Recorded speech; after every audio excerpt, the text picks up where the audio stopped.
Okay. हाँ, अब देखो, आज ना पिछले 5 दिनों से मार्केट गिर रहा था और आज आपने देखा अचानक से गैप अप हो गए। गैप अप यानी क्या टर्मिनोलॉजी? मार्केट खुलते ही एकदम टॉप पे था, 100 point Nifty up, Sensex 300 point ऊपर था। और फिर जो धूम मचे, 200-300 पॉइंट निफ्टी, सेंसेक्स 1,001 रुपए, 1,001 पॉइंट ऊपर रहेगा आज। राइट है ना? एग्जैक्टली हुआ क्या और कैसे हुआ, हमें ये एक पॉइंट डिस्कस करना है कि व्हाट एग्जैक्टली हैपेंड और ये मार्केट इतना खुश कैसे क्या हो गया। अब देखो, मार्केट में ना एक को रिलेशन है हर चीज का। तो को रिलेशन क्या है वो हमें समझना है। ध्यान देना। आज हुआ कैसे, आपने अगर न्यूज पढ़ी होंगी, शेयर मार्केट चालू किया आप लोगों ने, तो आज ना फेड, जैसे इंडिया का आरबीआई है वैसे अमेरिका का फेड, फेडरल रिजर्व। ओके। तो वहां का, जैसे इंडिया का आरबीआई क्या करता है, reserve bank of India bank को तो लोन देता है और बैंक अपने को लोन देती है, और इस बीच में गैप है। सपोज बैंक उनसे लेती होंगी 5% पे, अपने को देती है 7-8% पे, और इससे क्या होता है, उनका बिजनेस चलता है। अब ऑन द कॉन्ट्ररी हुआ ऐसा कि सपोज आरबीआई कल बैंक को बोलते मैं तुमसे 10% पे लोन दूंगी, तो अपनी बैंक 8% पे तो देने से रही, फिर वो बोली 12%। अब जब मैंने होम लोन लिया था, घर खरीदा था कोरोना के टाइम पे, तब मेरा होम लोन का रेट ऑफ इंटरेस्ट में तो कुछ 10.95 बढ़े, अभी बढ़कर 8.5-9 हो गया, 8.95 के आसपास। हाँ, 8.70 के आसपास मुझे पता नहीं है। तो मुद्दा क्या है, उससे हुआ क्या, लोन अगर आपका मोटा मोटी 60 लाख रुपए का होगा तो 8% बोले तो आप सोचो कितना इंटरेस्ट बढ़ गया। तो इससे होता क्या है इकोनॉमी में, जैसे बैंकों के रेट, इंटरेस्ट रेट बढ़ते हैं, इकोनॉमी स्लो हो जाती है। क्योंकि जो गाड़ी लेने वाला है वो सोचता है नहीं यार अभी का तो इतना महंगा है लोन, घर लेने वाला रुक जाता है। तो इससे होता क्या है, जो खर्चा करना बंद हो जाए तो कंपनी का नुकसान होता है, और इससे शेयर मार्केट नीचे डाउन आता है।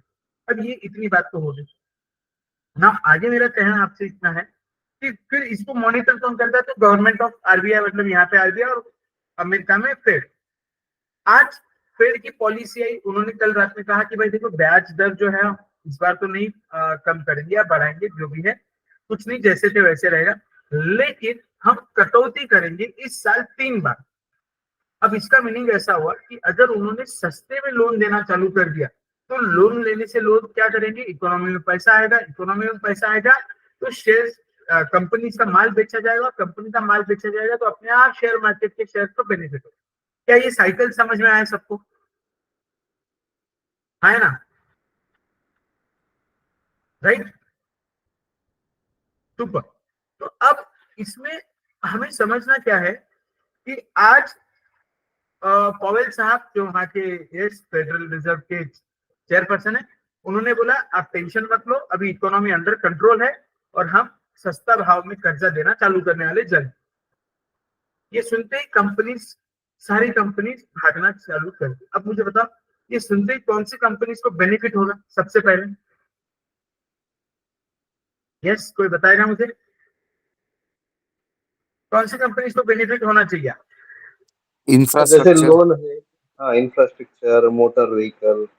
इन सबसे भी बड़ी एक कंपनी, एक सेक्टर है जो कर्जा लेती है और आपको देती है, जैसे फाइनेंस कंपनी, बैंकिंग, हाँ, banking. Finance. Mahindra and Mahindra finance, बराबर ना?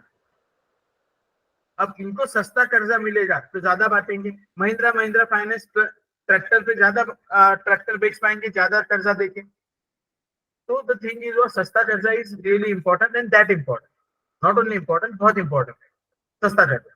ठीक है। अब ये बात तो हो गई अपनी इन चीजों की, इन ओवरऑल सब चीजों की। तो आज आप देखो L I C, housing finance and everything भागते गए। अब हमें ना मार्केट में को रिलेशन लगाना सीखना पड़ेगा बहुत सारे। अब मुझे एक बात बताओ, अभी सीजन कौन सा चल रहा है? सर मार्च है, आने वाला सीजन कौन सा है? क्या टेल मी? क्या आने वाला सीजन गर्मियों का है और छुट्टियां भी रहने वाली है? तो क्या मैं कोई चीज को रिलेट करने की कोशिश करूं? जैसे आज अगर मैं मनी कंट्रोल डॉट कॉम पे जाता हूँ, अभी हम लोग मनी कंट्रोल पे चलते हैं।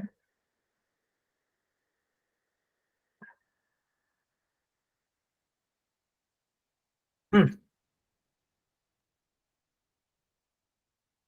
ओके, दिख रहा है आपको money control dot com? Right, everyone is happy. तो यहाँ पर आज के टॉप गेनर्स अगर मैं देखने जाऊँ तो कौन से हमें एक लिस्ट आएगी। सबसे पहले Hind copper, RBL bank, Muthoot finance. अब मुथूट फाइनेंस क्यों भागा होगा बोला? Power finance corporation, Muthoot finance, REC, ये सारे जो है ना ये फाइनेंस वाली कंपनीज है। उसके बाद जीएमआर इंफ्रा, सर ने जैसे बताया infrastructure companies, national aluminium metal sector, Jindal steel metal sector, Cummins India. अब इसके अलावा हमारे पास जो 8 कंपनीज भागी थी उनमें इंडिगो एयरलाइंस भी था, इंडिगो एयरलाइंस था। उसके बाद वोल्टास कंपनी के शेयर्स भागे आज। तो ये वो कंपनी से जो अब रियलाइज कर रही है। अब इंडिगो इंडिगो पता है कि आपको टिकट बुकिंग मिलना मुश्किल हो गया है, अभी लोग आजकल रिवेंज ट्रेडिंग ये टूरिज्म में जा रहे हैं, तो आपको टिकट्स नहीं मिल रहे हैं जैसे चाहिए वैसे। ओके, तो this is something which is needed, और हमें शेयर मार्केट में ये एनालिसिस करना बहुत जरूरी है, और ये मेरी बहुत मदद करता है। ठीक, एक बेसिक समझ में आया? यस एवरीबॉडी, ठीक है। अब हम एक कोरिलेशन लगा लिए, और अभी चलो मैं वोल्टास कंपनी के शेयर पे चलता हूं और अपन इसके बारे में डिस्कशन करते हैं। ये प्योरली डिस्कशन है, डिस्क्लेमर दे रहा हूं मैं, किसी टाइप के टिप नहीं दे रहा, ध्यान रखें। ये कंपनी का आज का दिन भर का रेंज 1050 पे लो, 1088 का हाई।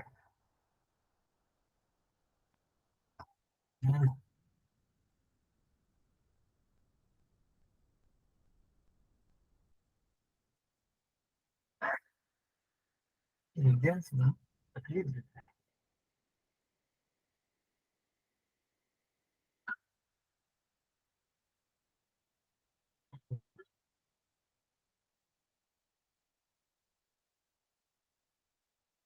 वोल्टास जान लो, investing.com जिंदाबाद, वोल्टास। ठीक है, आज का 1050 से 1088, 52 वीक लो 745 से 1140। ठीक, अब यहां पर हम चलते हैं चार्ट्स पे। मैंने कल भी आपको समझाया था। ठीक है, एंड यहाँ ये मेरा चार्ट आ गया। ठीक, अब ये पहाड़ दिख रहे हैं आप सभी को। कल मैं आपसे आज डिस्कस कर रहा था share demand and supply zone, अभी 1083 पर है। अब इसको अगला जो रेजिस्टेंस आएगा वो आएगा लगभग ये वाला 1109। ओके, ये मेरा फाइनल रेजिस्टेंस आएगा अगला। देखो मोटा माटी यही समझ, और जैसे ये क्रॉस हुआ, जैसे ही ये क्रॉस हुआ, ट्रस्ट मी, आपका वोल्टास नए रैली के लिए रेडी हो जाएगा। ओके, वोल्टास अपना नया रैली के लिए रेडी हो जाएगा। अब हम डिस्कस कर लेंगे कैंडल स्टिक में इसको कैसे एनालाइज करना है और इन सब चीजों को कैसे समझना। अब मैं आज कुछ इंटरेस्टिंग चीजें आपके साथ शेयर करने जा रहा हूं, ध्यान देना सब लोग। अब हम एक टेक्निकल और स्टैटिस्टिकल एनालिसिस इसमें लेंगे। सर ये कैंडल स्टिक्स तो देखकर एक्चुअली शुभम सर के लेक्चर भी हम देख रहे थे, उसमें उन्होंने डोजी वगैरह पैटर्न तो बताया, लेकिन इतना डिमांड में जल्दी जा नहीं रहा है। तो और कोई दूसरा आसान सा तरीका है क्या जो हमें थोड़ा सा डिसीजन लेने में मदद कर सके? राइट है, तो यस, दूसरा आसान सा तरीका मैं अभी शुरू करने जा रहा हूँ, दैट इज इंडिकेटर्स। यहाँ पर आप आएंगे। अब देखो सबसे इंटरेस्टिंग डिसीजन मेकिंग में कौन सा स्टैटिस्टिकल टूल है, तो वो एवरेज है। आप गाड़ी लेने से पहले एवरेज देखते हो, मूवी देखने जा रहे हो तो एवरेज रेटिंग देखते हो, बारिश, एवरेज रेनफॉल, हर जगह एवरेज है। तो यहाँ पर भी हमारे पास एवरेज ये सबसे इंपॉर्टेंट एंड इंटरेस्टिंग कंसेप्ट है। तो मैं ले रहा हूं मूविंग एवरेज। ठीक है, आपके पास एक लाइन आ गई, यहाँ पर लेफ्ट हैंड साइड में ध्यान देना, शांति से ध्यान दो सब लोग। एवरीवन, हो सकता है आपके लिए रिपीट है, लेकिन मैं कुछ नई चीज बताने वाला हूँ आज। विजय सर, सावन जी, थोड़ा ध्यान देना, आज नई चीज ध्यान बताने वाला हूं मैं। ओके, सबसे पहले आपको समझना क्या है ये बात ध्यान दो। मैंने क्या किया, मैं investing.com पे गया। ठीक है, स्टेप नंबर 1, यहाँ पे आने के बाद सर्च में मैंने डाला वोल्टास, मेरा शेयर ओपन हुआ, टेक्निकल चार्ट ओपन किया, और उसके बाद ये वाला फुल स्क्रीन मोड क्लिक किया। ठीक है, यहां तक सबको आता है करते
है